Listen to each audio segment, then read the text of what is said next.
வணக்கம். ராமரவிக்குமார், இந்து தமிழர் கட்சி தலைவர். திருப்பரங்குன்றம் மலை உச்சியில் உள்ள தீபத்தூணில் தீபமேற்ற வேண்ட வழக்கினுடைய மனுதாரர். நாளைய தினம் மாண்புமிகு பாரத பிரதமர் நரேந்திர மோடி அவர்கள் திருப்பரங்குன்றம் முருகப்பெருமான் தரிசனத்திற்கு வருவது என்பது இந்த ஊர் மக்களை பெரிய அளவில் மகிழ்ச்சியில் உள்ளாக்கி இருக்கிறது. இந்த ஊர் மக்கள் சார்பில், தமிழகத்தின் சார்பில் அவர்களை மனப்பூர்வமாக நாங்கள் வரவேற்கிறோம்.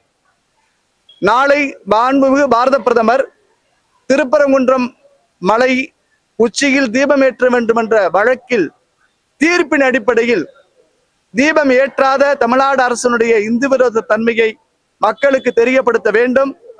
நாளை நடைபெற உள்ள தேர்தல் பரப்புரை கூட்டத்தில் திருப்பரங்குன்றம் தீபத்தூண் போன்ற மாதிரியை மேடையில் வைத்து தீபம் ஏற்ற வேண்டும். இந்த தீபம் ஏற்ற வேண்டும் என்ற வழக்கை நிறைவேற்றாத தமிழ்நாடு அரசு அதனால் மனமுடைந்து தன் உயிரை மாய்த்துக் கொண்ட பூரணச்சந்திரன் குடும்பத்தார்களுக்கு பிரதமர் நிவாரண நிதியிலிருந்து 1 கோடி ரூபாய் பணமும், அவருடைய மனைவிக்கு மத்திய அரசாங்கத்துடைய வேலையும், பிள்ளைகளுக்கு படிப்பக்கூடிய உதவியும் செய்ய வேண்டும் என்ற செய்தியை மாண்புமிகு பிரதமர் அவர்களுக்கு முன்வைக்கிறோம். மத நல்லிணக்க மக்கள் கூட்டமைப்பு என்கின்ற பெயரில் இந்து மக்களுக்கு மட்டும் விரோதமாக செயல்படக்கூடிய இந்த வாஞ்சிநாதன் வகைரா கும்பல், பிற மத நபர்கள், பிற மதத்தவர்களுக்காக மட்டும் பேசக்கூடிய நபர்கள் பிரதமர் வருகைக்கு எதிராக போராட்டம், ஆர்ப்பாட்டம் போன்றவை ஈடுபட போவதாக சொல்லி இருக்கிறார்கள்.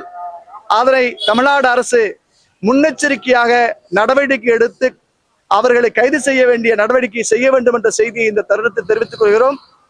நாளை தீபத்தூண் போன்ற மாதிரியில் தேர்தல் பரப்புரை கூட்ட மேடையில் பிரதமர் தீபமேற்றி திருப்பரங்குன்றம் மலையில் தீபம் ஏற்ற வேண்டும் என்ற செய்தியை நாட்டு மக்களுக்கு தெரியப்படுத்த வேண்டும் என்ற செய்தியை இந்து தமிழர்கள், இந்து மக்கள், முருக பக்தர்கள் சார்பாக கோரிக்கையை முன்வைக்கிறோம்.